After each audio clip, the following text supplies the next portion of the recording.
Welcome to this primer for MIT Course 17.S.952. It's a spring graduate course in Coercion and Deterrence. I'm the instructor, Phil Haun, and the purpose of today's lecture is to give really kind of a background in terms of language and all that we're going to be using through the course. And so let's get on with the lecture. And I want to first turn, in terms of coercion deterrence, is not new. Clausewitz in On War, he talks about, we're going to bring up this concept that if for the moment we consider the pure concept of war, we should have to say that the political purpose of war had no connection with the war itself. Here's the part I want to focus on. For if war is an act of violence meant to force the enemy to do our will, its aim would have always and solely to be to overcome the enemy and disarm him. This is going to be this idea of a brute force strategy, an act of violence meant to force. But Clausewitz goes on to say the aim of disarming the enemy by brute force is in fact not always encountered in reality. It's rarely encountered in reality and need not be fully achieved as a condition of peace. So brute force doesn't always work. So what does work?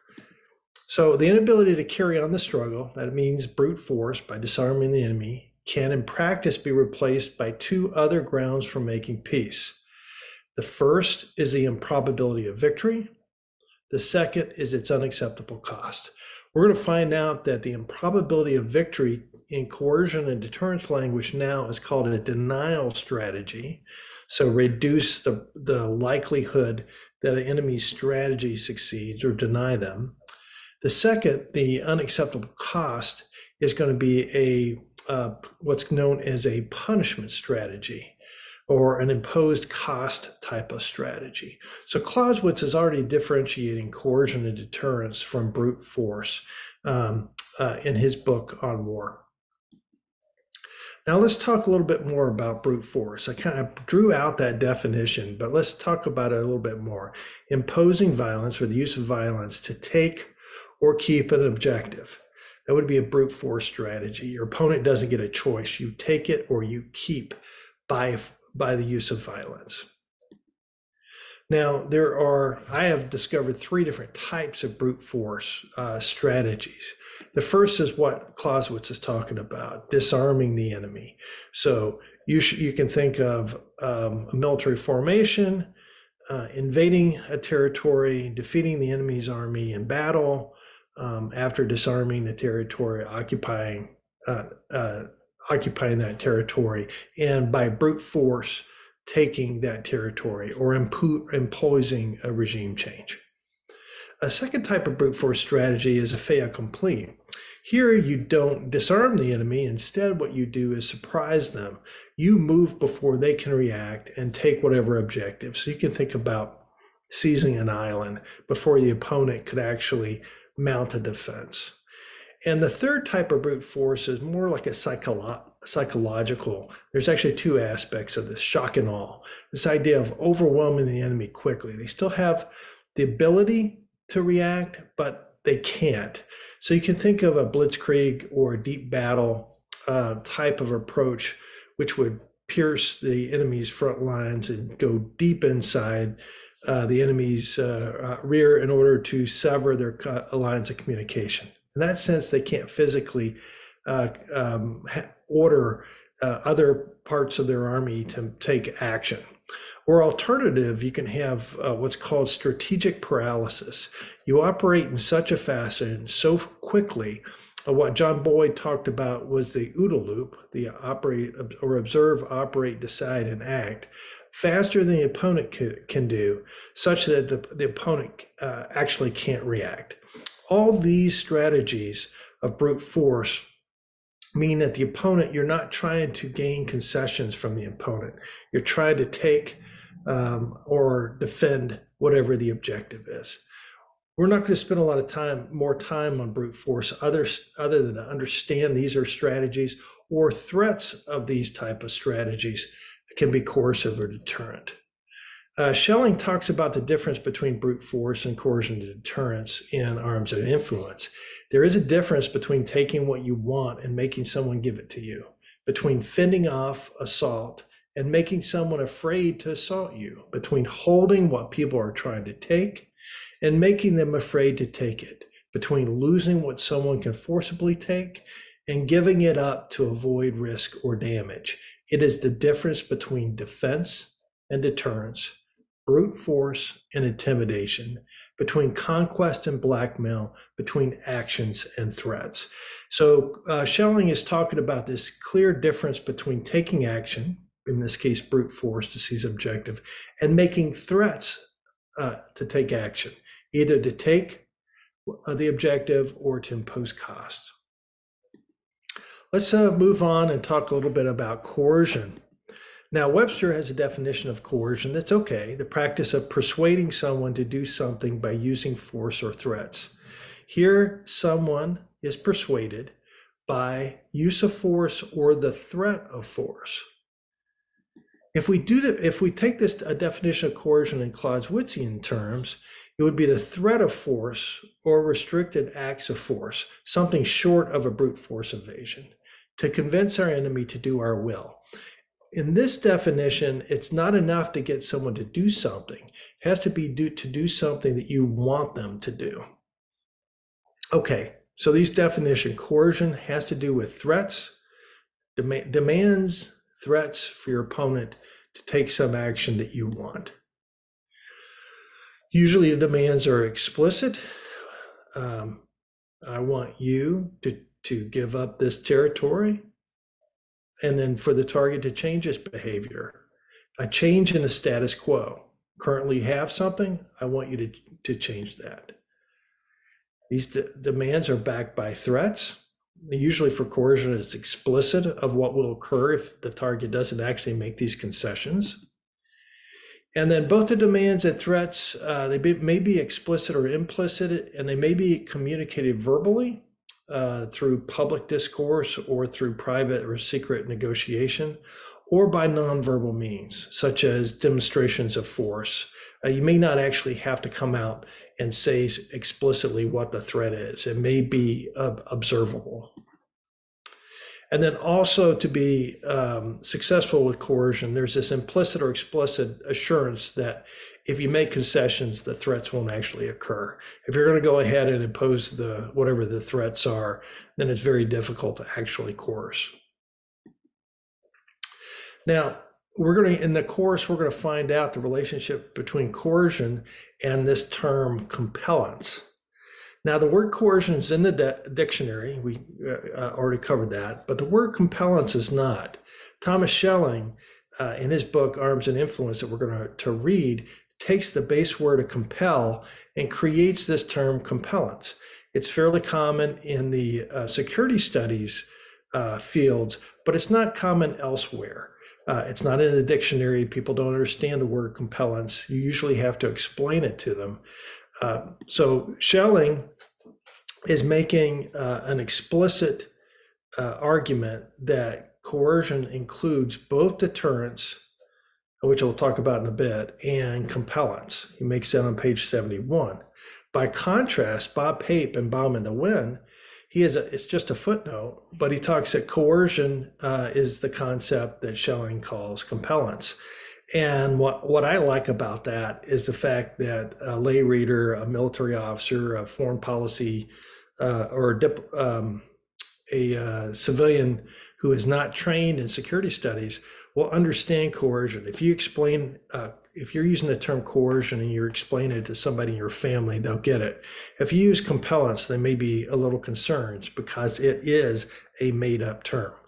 In this course, coercion and compellence are going to be considered the same. But be advised, not everyone will, in the field, will make that delineation, and you may have to be explicit and say, in this case, and when I'm talking about coercion, we're talking about compellence, and deterrence is a slightly different concept, which we're going to turn to now. So deterrence. What does Webster's define deterrence? The action of discouraging an action or event through instilling doubt or fear of the consequences. I think it's a good definition for us, but if we kind of rephrase it a little bit In Clausewitzian terms, it would be the threat of force to convince an opponent to do our will. And then I've added, by not changing what it is currently doing. Okay, not changing the status quo. There again, just like coercion, there's some demand, implicit or explicit. Here with coercion, it's to change what you're doing. Here, it's not to change what you do. Don't change the status quo. Don't invade. Don't do anything other than what you're doing now. There's still, it's backed up by a threat of what will occur should the target change the status quo. And deterrence can be either general or specific. So there can be general deterrence is don't invade my country. When? Ever. Do you make that explicit? No, it's a general understanding. It's backed up by the threat of military force that your opponent can see. And in general terms, the military forces for most states have this inherent general deterrence to try to deter the opponent from trying to seize what you have. Deterrence can also be specific, making an explicit demand not to change a behavior. We can think of after Saddam Hussein, Iraq's invasion of Kuwait, there was a specific demand for Iraq not to further invade or not to invade Saudi Arabia. This would be a case of specific deterrence. And finally, deterrence is quite often talked about in terms of peacetime, deterring war, but also the deterrence mechanism can occur during war. For instance, there may be threats not to escalate. So in a limited war, the threat would be don't begin to conduct strategic bombing, or will conduct strategic bombing as well, or will escalate beyond the borders. Here, the threats are deter further escalation. I like this diagram here. It's from Bob Art, one of Bob Art's articles or books. Here we have the difference between coercion or compellence and deterrence. So the horizontal line is the targeted state or actor. The vertical red arrow is the demand and the threat placed upon that actor, and the change in angle of the arrow indicates an observable change in behavior. Notice that there's a correlation between the threat and demand and the targeted action. Compare that with deterrence. Once again, a horizontal line. And here what we see is that a demand and a threat are made, and the target continues on. Does not make a change in behavior. The gray dashed line would be the change in behavior. So it's still correlated, but here it's correlated with not changing behavior. It's unobserved. There's a number of advantages and disadvantages with the difference between coercion and deterrence. We'll come across those as we continue through the course. Loosely, you can kind of think of coercion as kind of offense, positive aims, trying to take something, demanding something, where deterrence is more closely related to defense. So I want to talk a little bit about why brute force coercion and deterrence can be thought of as strategies. First, they're rational in two ways. First, a strategy is effective if it has a means to an end, what's sometimes called a theory of victory. Or in political science, we can talk about the causal mechanism. The independent variable, like for a brute force strategy, would be the application of force, and the dependent variable would be the taking of the objective. Or in a coercive strategy, there would be an intervening variable. So there would be a threat, demand of, or there'd be a demand and a threat. Those would be two IVs. There would be an intervening variable, which would be the target's decision whether to concede or not, and then there would be some type of outcome. But the idea is there's no black box in terms. There has to be some causal logic to get to the objective. The second aspect of these strategies is terms of efficiency. there's some decision making between the viable alternatives where a rational actor will pick the best expected outcome. What's sometimes called Clausewitzian critical analysis. Sometimes those outcomes are all bad, and so you pick the least bad outcome, but there is a choice being made. And the second aspect of strategic interaction is there's an opponent. If you don't have an opponent, you may be planning, but you're not. It's not a strategy. And not only do you have to incorporate what your opponent's likely to do, but you also have to consider potential escalation or third-party interaction. So brute force, coercion, and deterrence are all strategies because they have these two aspects of rationality and interaction. Backing both coercion and deterrent are mechanisms. And I want to go back to one of the first slides I had from Clausewitz, this inability to carry on the struggle replaced by first the improbability of victory. This is, in modern parlance, is called a denial strategy. You're trying to reduce the enemy's hopes of victory. And the second is unacceptable cost. That's called a punishment strategy, where you're trying to increase enemy cost for resisting in comparison to the expected benefits for maintaining whatever they're doing. Denial strategy was not invented by Bob Pate, but he does a pretty good job. We're going to be reading Bombing to Win later in the term of defining it, which is the task of the coercer, therefore, is to thwart the target state's military strategy. If the target no longer believes it can achieve its goals at any price, it's likely to concede them.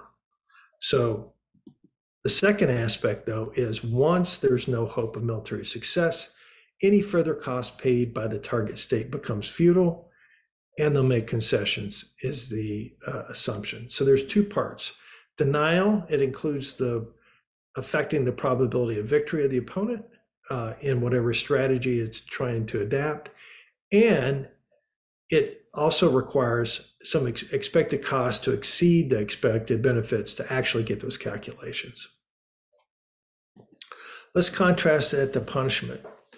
This is a famous, it's on page 2 of Arms and Influence, a famous piece here where Schelling kind of describes a punishment strategy of pain and shock, loss and grief, privation and horror are always to some degree, sometimes in terrible degree, among the results of warfare. But in traditional military science, they're incidental. They are not the object. If violence can be done incidentally, though, it can be done purposely. The power to hurt can be counted among the most impressive attributes of military force. He goes on to say to be coercive, violence has to be anticipated, and it has to be avoidable by accommodation. The power to hurt is bargaining power. So this idea of using force not to undermine someone's strategy, but simply to impose cost upon them, suffering, and that cost being more, be anticipated, so it can be threatened. And also there has to be this promise of accommodation. This idea is, if you do what I say, I'm not going to impose these costs. Related to punishment strategy is a risk or a brinkmanship strategy. I'm just going to bring this up now. We'll read about it. But risk strategies don't directly impose punishments, but they increase the risk of punishment. So you can think of adding a probability times the expected punishment, and you're trying to affect that probability. So a risk like a brinkmanship strategy, it's a variation of punishment. The threat is made to increase the probability that a punishment strategy will actually be imposed. And brinkmanship is one version of such a risk strategy where one of the actors assumes risk of escalation for both. And the idea, we'll talk about it later, that you're willing to accept more of that risk, and it is that risk of that escalation that causes the opponent to make concessions. Okay, before we go further, Clausewitz does give a warning about this rational demands and threats, and that the opponent gets a vote, not only to say yes or no, but to say, hey, let's change this game. He talks about if political aims are small, motives are slight, and tensions low, the prudent general may look for any way to avoid major crisis and decisive action, exploit any weaknesses in the opponent's military and political strategy, and finally reach a peaceful settlement. If his assumptions are sound and promise success, we're not entitled to criticize him, but he must never forget that he's moving on devious paths where the god of war may catch him unawares. He must always keep an eye on his opponent so that he does not, if the latter take up a sharp sword, approach him armed only with an ornamental rapier. This idea that coercive outcomes can be both successful, they can be failure, or worse, there can be blowback or escalation, and which changes the nature of the game. That is a possible outcome that needs to be considered. Okay, coercion, deterrence, and brute force. Here's a Venn diagram. On the right side here, we have the application of force or violence, some form of war. To the far right, we have a brute force strategy where you're trying to seize the objective. And at lower levels of force, we have coercion, threats of force, or some type of force being used, or deterrence in war, some level of force to try to convince the opponent not to escalate or not to do something else. At the lower end of the spectrum, we go from uses of force to threats of force. This is the space on the far left of what's called coercive diplomacy. It's a form of coercion where there's only threats made to back up diplomatic action. And it's also the home of deterrence before war occurs. So this shows that there's an overlap between the two. The coercion can take place either before or outside of actual use of violence, or it can take place within the use of violence or war. If this diagram helps you, then use it. I'm going to give you one last relationship between deterrence, brute force, and coercion. Here we have either general or specific deterrence. There's a targeted state, and there's either an implicit or explicit demand that that target state not make a change in behavior. And if they choose the right arrow, the right branch, the status quo, everything is fine. But if they choose to change the status quo, then a conflict or a potential conflict arises. And then you have the coercer who has to make a decision. Do they accommodate and accept this new status quo, or do they escalate? Now, in the number of potential interactions in the world, the number of actors, accommodate is usually the strategy most often accepted. The cost of adopting either coercive or brute force strategies are simply too high. And so normally accommodation is what actually occurs. But occasionally, if the objective is great enough or the potential costs are low enough, then the coercer may escalate. And they can escalate by adopting two types of strategies. Either the brute force strategy of going in and taking the objective and resetting the status quo or a new status quo, or a coercive strategy of making demands and threats. Those demands, the threats can either be of punishment or of denial. Denial could be a threat of using brute force. Now, note here, the coercer has three potential strategies here: accommodate, coercion, or brute force. The coercer should only choose coercion if it's a better expected outcome of either accommodate or brute force. If it chooses coercion, makes the demands and the threat, then the target can either concede, and it's a coercion success, or it can resist, or worse yet, resist and blow back.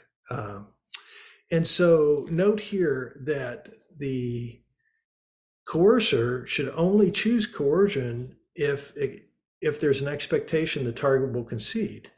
Otherwise, it would have a better expected outcome of accommodation or potentially even brute force, particularly if it's a denial strategy where the threat is to use brute force anyway.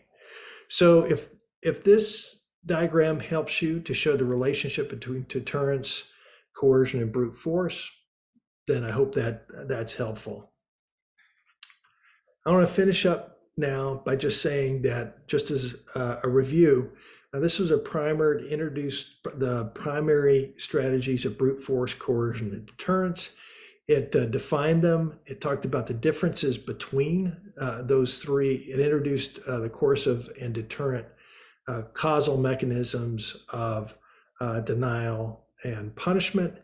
With punishment strategies, it further talked briefly about risk strategies or brinkmanship, and then showed the relationship with a Venn diagram as well as a decision tree for the relationship between these topics. I hope you found this lecture useful as a primer for our course on coercion and deterrence.